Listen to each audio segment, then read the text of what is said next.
नमस्कार दोस्तों, स्वागत है आपका हमारे इस YouTube चैनल में। गरुड़ पुराण प्रमुख हिंदू धर्म ग्रंथों में से एक है।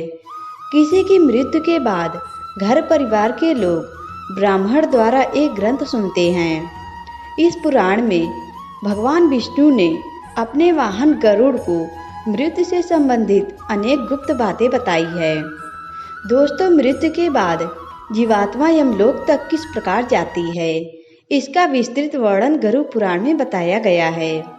नंबर 1, गरुड़ पुराण के अनुसार जिस मनुष्य की मृत्यु होने वाली होती है वह बोलना चाहता है लेकिन बोल नहीं पाता। अंत समय में उसकी सभी इंद्रियां, सुनने आदि की शक्ति नष्ट हो जाती है और वह जड़ अवस्था में हो जाता है, यानी हिलडुल भी नहीं पाता। इसके बाद उसके मुंह से झाग निकलने लगता है और लार टपकने लगता है। उस समय 2 यमदूत आते हैं। उनका चेहरा बहुत भयानक होता है। नाखून ही उनके शस्त्र होते हैं। उनकी आंखें बड़ी बड़ी होती हैं। उनके हाथ में दंड होता है। यमराज के दूतों को देखकर प्राणी भयभीत होकर मलमूत्र त्याग करने लग जाता है। उस समय शरीर से अंगूठे के आकार की आत्मा निकलती है, जिसे यमदूत पकड़ लेते हैं।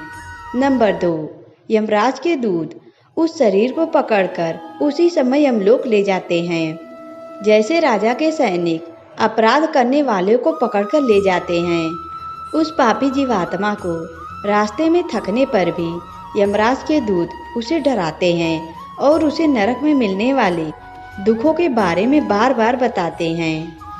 यमदूतों की ऐसी भयानक बातें सुनकर पापी आत्मा जोर जोर से रोने लगती है, किंतु यमदूत उस पर बिल्कुल भी दया नहीं करते। नंबर 3, इसके बाद वह अंगूठे के बराबर शरीर यमदूतों से डरता और कांपता है। कुत्ते के काटने से दुखी हो जाता है। अपने पापों को याद करते हुए चलता है। आग की तरह गर्म हवा तथा गर्म बालू पर वह जीव चल नहीं पाता है और वह भूख प्यास से तड़पता है। जब यमदूत उसकी पीठ पर चाबुक मारते हुए उसे आगे ले जाते हैं, वह जीव जगह जगह पर गिरता है और बेहोश हो जाता है, फिर उठकर चलने लगता है। इसी प्रकार यमदूत जीवात्मा को अंधकार वाले रास्ते से यमलोक ले जाते हैं। नंबर 4, गरुड़ पुराण के अनुसार यमलोक 99,000 योजन वैदिक काल की लंबाई मापने की इकाई है। 1 योजन बराबर होता है 4 कोस, यानी 13 या 16 किलोमीटर है। वहाँ यमदूत पापी जीव को थोड़ी ही देर में ले जाते हैं। इसके बाद यमदूत उसे सजा देते हैं। इसके बाद वह जीवात्मा यमराज की आज्ञा से यमदूतों के साथ फिर से अपने घर आती है। नंबर 5, घर आकर वह जीवात्मा अपने शरीर में पुनः प्रवेश करने की इच्छा करती है, परंतु यमदूत के बंधन से वह मुक्त नहीं हो पाती और भूख प्यास के कारण रोती है। पुत्र आदि जो पिंड और अंत समय में दान करते हैं, उससे भी प्राणी को तृप्ति नहीं होती, क्योंकि पापी लोगों को दान श्रद्धांजलि द्वारा तृप्ति नहीं मिलती। इस प्रकार भूख प्यास से युक्त होकर वह जीव यमलोक जाता है।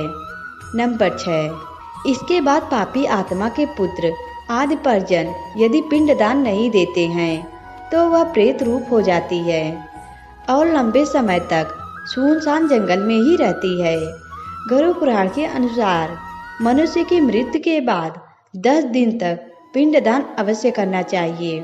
उस पिंडदान के प्रतिदिन 4 भाग हो जाते हैं। उसमें 2 भाग पंच महाभूत देह को पुष्ट देने वाले होते हैं, तीसरा भाग यमदूत का होता है तथा चौथा भाग प्रेत आत्मा खाता है। 9वें दिन पिंडदान करने से प्रेत का शरीर बनता है।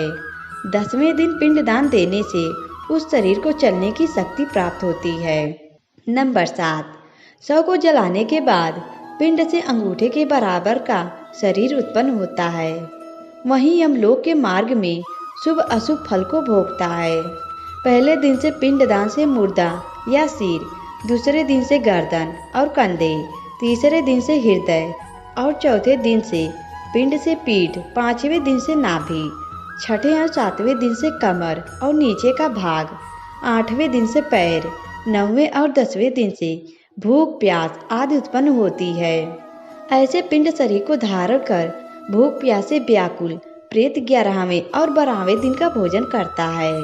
नंबर 8, यमदूतों द्वारा 13वें दिन प्रेत को बंदर की तरह पकड़ लिया जाता है। इसके बाद वह प्रेत भूख प्यास से तड़पता हुआ यमलोक अकेला ही जाता है। यमलोक तक पहुंचने का रास्ता वह तरणी नदी को छोड़कर 86,000 योजन है। 47 दिन लगातार चलकर आत्मा यमलोक पहुंचती है। इस प्रकार मार्ग में 16 पुरियों को पार कर पापी जीव यमराज के घर जाता है। नंबर 9, इन 16 पुरियों को पार करने के बाद आगे यमराजपुरी आती है। पापी प्राणी यम पास में बंधे हुए मार्ग में हाहाकार करते हुए अपने घर को छोड़कर यमराजपुरी जाते हैं। दोस्तों, आज के वीडियो में बस इतना ही। अगर यह वीडियो आपको अच्छा लगा तो वीडियो को लाइक करें और हमारे चैनल को भी सब्सक्राइब करें। दोस्तों, वीडियो देखने के लिए आप सभी का धन्यवाद।